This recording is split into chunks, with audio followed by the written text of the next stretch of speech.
ఎవని ఆయుష్కాలము ఎంతో ఏ మనుష్యుడికి కూడా తెలియదు. ఏ మనుష్యుడు కూడా అనుకోకూడదు నేను అన్నేళ్ళు బ్రతుకుతా, నేను ఇన్నేళ్ళు బ్రతుకుతా, నేను అంతకాలం జీవిస్తే ఇంతకాలం జీవిస్తా అని చెప్పేసానని. ఎందుకయ్యా అంటే మనమందరము కూడా అంతలో కనపడి అంతలోనే మాయమైపోయే వారిమే. ఒక మాయ, ఇది అర్థం కావాలి. మనమందరము కూడా ఒకసారి చెయ్యి జారి ఒలికిపోయినటువంటి నీటిని, ఏమండి, ఒకసారి ఒలికిపోయాయి, మరలా తిరిగి నేల మీద పడ్డ తర్వాత ఆ నీళ్ళని ఎత్తుకోగలమా? ఎత్తుకోలేదు.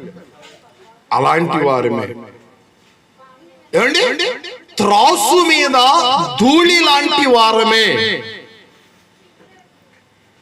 చేత నుండి జారిపడేటువంటి మంచు బిందువు లాంటి వారమే.